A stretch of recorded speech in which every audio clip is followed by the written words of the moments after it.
राधे राधे, हरे कृष्णा। कैसे हो आप सभी लोग? आशा करती हूँ आप सभी परम मंगल में होगे, स्वस्थ होगे, अच्छे होगे। आने वाली है इंदिरा एकादशी। अगर मैं वृंदावन की बात करूं तो 28 तारीख की है, खाटू श्याम की बात करूं तो 28 तारीख की है, चैतन्य गौड़ संप्रदाय की बात करूं तो 28 तारीख की है, बाकी बिहारी जी के मंदिर की बात करूं तो 28 तारीख की है, राधा माधव की बात करूं तो 28 तारीख की है, चैतन्य गौड़ संप्रदाय की बात करूं तो 28 तारीख की। ओवरऑल पूरे भारतवर्ष में जो इंदिरा एकादशी का व्रत रखा जा रहा है वो 28 तारीख को ही रखा जा रहा है। कोई द्वादशी नहीं है, किसी भी प्रकार से कोई दुविधा नहीं है, हर जगह 28 तारीख को व्रत रखा जा रहा है। अगर आप एकादशी का व्रत रखते हो फिर तो बहुत ही सर्वोत्तम है। अगर आप एकादशी का व्रत नहीं रखते तो मेरे कहने पे आप इस एकादशी का व्रत तो जरूर और जरूर रखिए। रीजन भी बताती हूँ।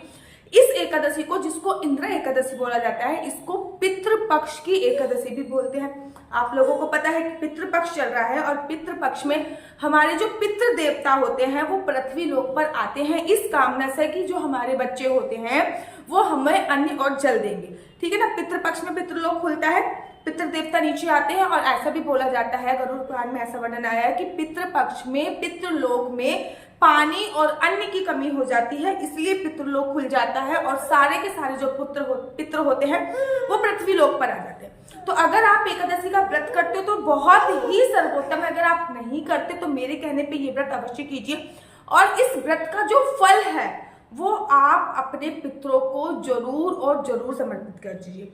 क्यों कहते हैं ना कि अगर हमारे पितर चाहे किसी भी लोग, मेरी बेटी देखो, मेरी उंगली खींच रही, देख रहे हो आप? ये देखो, ये देखो, चाहे हमारे पितर किसी भी लोक में हो और चाहे कोई सी भी योनि ग्रहण कर रहे हो, अगर हम ये इंदिरा एकादशी का व्रत रख लेते हैं, जिसको पितृपक्ष की एकादशी भी बोलते हैं, तो उनका पुनरपि जन्म पुनरपि मरणम, अर्थात बार बार जन्म लेने की, बार बार मरने की जो प्रतिक्रिया है वो समाप्त हो जाती है, उनको मोक्ष की प्राप्ति होती है। जब हम ये व्रत रखेंगे ना तो हमको इस बात का ध्यान रखना है कि इस व्रत का जो फल है वो हमें अपने पितरों को समर्पित करना ही करना है। ठीक है ना। चाहे तो आप अपने ससुराल पक्ष के पितरों को समर्पित कर सकते हैं या मायके के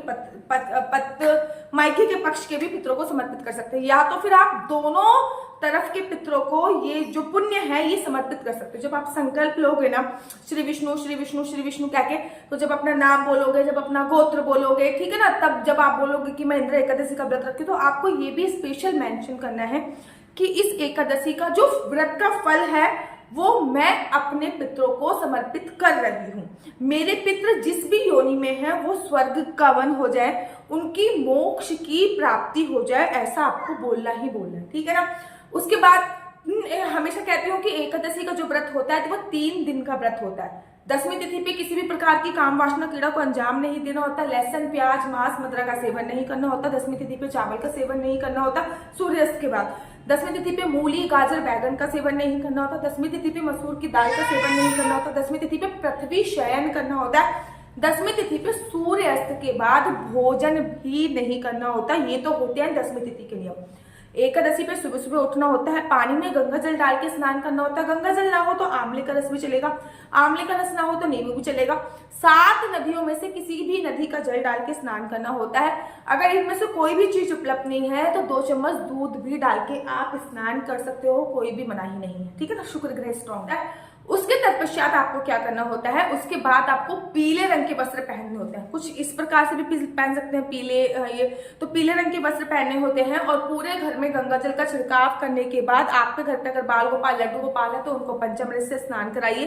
पंचामृत से स्नान कराने के तत्पश्चात आप उनको पीले रंग के ही वस्त्र पहनाइए। उसके बाद आप संकल्प लीजिए। ये जो संकल्प आप ले रहे हो, इसी संकल्प में आप ये बोल दीजिए कि ये व्रत मैं अपने पितरों को समर्पित करने वाली हूँ। एक बात का आपको हमेशा ध्यान रखना है कि जब भी आप संकल्प लेते हैं, बिना संकल्प के व्रत जो होता है वो आधा अधूरा माना जाता है, इसलिए संकल्प लेना व्रत में बहुत बहुत बहुत ज्यादा जरूरी होता है, इसलिए संकल्प आप अवश्य लीजिए। ठीक है ना। उसके बाद आपको एकादशी की कथा पढ़नी है। इंदिरा एकादशी की कथा बड़ी शॉर्ट में ही है, बुक में वो पढ़िए। उसके बाद भगवान का प्रिय भोग लगाइए। भगवान का प्रिय, वैसे तो देखो हर एकादशी पे भगवान का अपना एक प्रिय भोग होता है, वो होता है मखाने की खीर, लेकिन उसके साथ साथ एक भोग और लगता है, जैसे कि ये इंदिरा एकादशी है और इंदिरा एकादशी पे को पितृपक्ष की एकादशी भी बोलते हैं। इस एकादशी में पितरों का बहुत विशेष महत्व है, और हमारे जो पितृ तर्पित होते हैं वो तिल से होते हैं।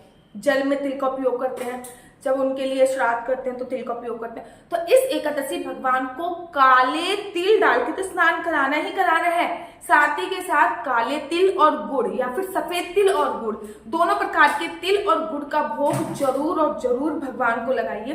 साथ ही के साथ आपको इस एकादशी पे भगवान को मखाने की खीर का भोग तो लगाना ही लगाना है, वो हर एकादशी पे लगाते हैं, लेकिन इस एकादशी का जो प्रिय भोग है वो है तिल और गुड़।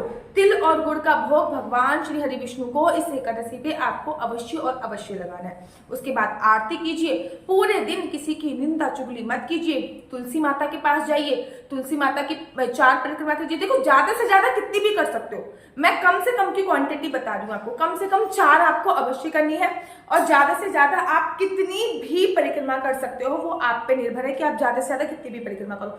वहीं पे आसन बिछाइए, वहीं पे माला जाप प्रारंभ कर दीजिए। मैं हमेशा कहती हूँ अगर आप 16 माला करते हो पूरे दिन की तो एकादशी वाले दिन 32 माला अवश्य कीजिए, ज्यादा कीजिए। और ये जो माला भी कर रहे हो या फिर जो एकादशी कर रहे हो, ये संपूर्ण पूरा दिन ही आप पितरों को समर्पित कर दीजिए। पूरे साल भर में एक दिन तो आप अपने पितरों को समर्पित कर सकते हैं ना, कर सकते हैं कि नहीं कर सकते?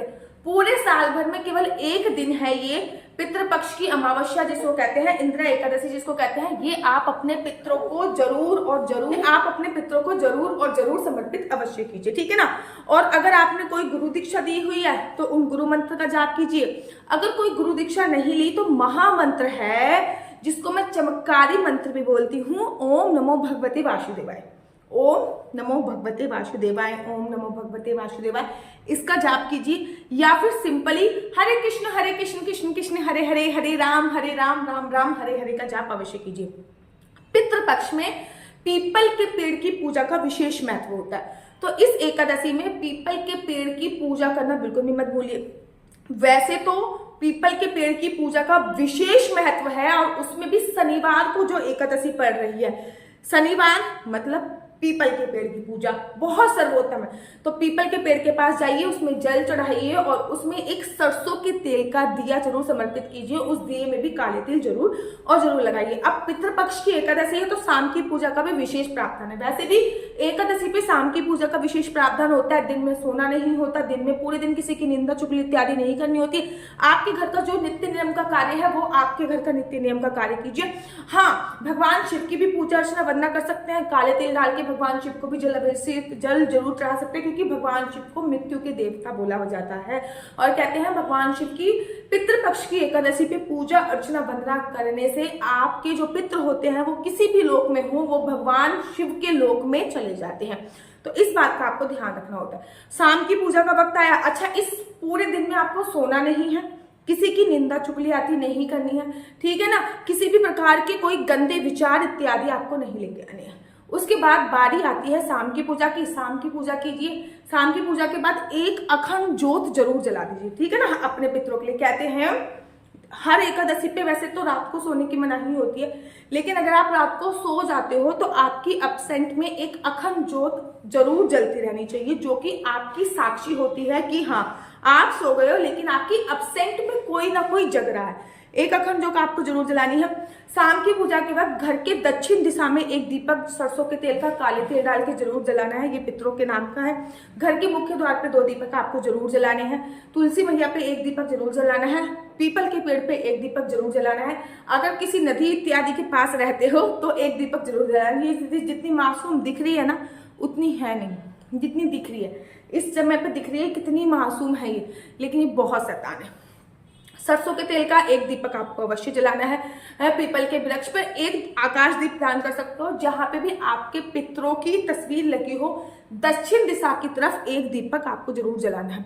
पितृपक्ष में दीप दान का बड़ा विशेष महत्व होता है, ठीक है ना। ऊपर से कहते हैं ना, जब हम पितृ हमारे वापस जाते हैं तो जो हम लोग दीपक जलाते हैं ना, उनको देख के पितृ बड़े ही खुश होते हैं, और जब वो जाते हैं तो उनको एकदम रास्ता साफ दिख रहा होता है। तो पितृपक्ष में दीपक आपको अवश्य और अवश्य। सबको राधे राधे करो हाथ जोड़कर, राधे राधे, ऐसे करो राधे, कह दो हेलो, बोलो।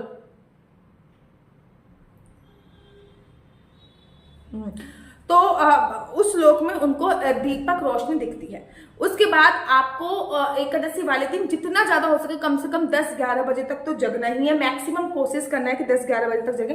और 10-11 बजे तक नहीं जग सकते हैं तो कम से कम 10 बजे एटलीस्ट जगे। उसके बाद अगले दिन सुबह सुबह व्रत का पारण अवश्य करना है।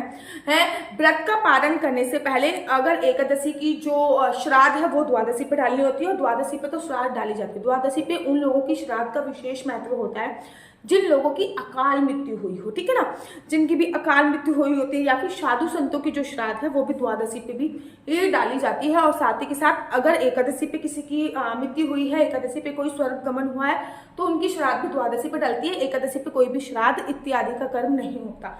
उसके बाद आपको व्रत का पारण करना है। उसके लिए मैं दूसरी वीडियो बनाऊंगी कि व्रत का पारण कैसे करना है, क्योंकि इसमें व्रत के पारण का भी विशेष महत्व होता है। क्योंकि जब आप व्रत का पारण करेंगे ना, तब आपको जो अपने व्रत का पुण्य है वो आपको पितरों को देना ही देना है, ठीक है ना। अगर आप अपनी कुंडली मुझसे दिखवाना चाहते हैं तो मेरा नंबर है 4/9-20-25-65। नीचे मेरा नंबर मेंशन दिया हुआ है 4/9-20-25-65। आपका बच्चा जॉब करेगा, बिजनेस करेगा, किस चीज की आप उसको पढ़ाई कराएं, किस क्षेत्र में आप उसको डालें, आपके हस्बैंड के साथ आपका रिलेशनशिप अच्छा नहीं चल रहा है, या फिर आपकी संतान प्राप्ति का योग कब बन रहा है कुंडली के हिसाब से, या फिर आप किस चीज का बिजनेस करो कुंडली के हिसाब से, आपका अच्छा टाइम कब स्टार्ट हो रहा है, आपके बॉयफ्रेंड के साथ आपकी शादी होगी या नहीं होगी, वो आपके लिए लॉयल है या नहीं है, ये सभी जानकारी आप कुंडली के माध्यम से मुझसे प्राप्त कर सकते हैं। कुंडली दिखाना बिल्कुल भी फ्री नहीं है, और इस नंबर पे कृपया करके कोई भी क्वेश्चन आंसर पूछने के लिए फोन मत कीजिए। बहुत छोटी बच्ची है, केवल कुंडली दिखाने के लिए ये मैंने नंबर दिया हुआ है। खामा में अगर इतने सारे लोग हैं सभी के सभी फोन करने लगेंगे तो ऑब्वियसली बात है कि मेरी पूरा टाइम आप लोगों से बात करने में ही जाएगा। इसलिए केवल और केवल कुंडली दिखाने के लिए ही संपर्क करना है। प्रॉपर आपको अपनी केवल डेट ऑफ बर्थ से मैं कुंडली देखती हूँ, आपको मुझे अपनी कुंडली भेजने की जरूरत नहीं है। आपको केवल अपनी डेट ऑफ बर्थ और टाइम मुझे चाहिए। अगर टाइम भी नहीं पता तो जिस जगह पे आप पैदा हुए वो जगह आपको मुझे भेजनी होती है।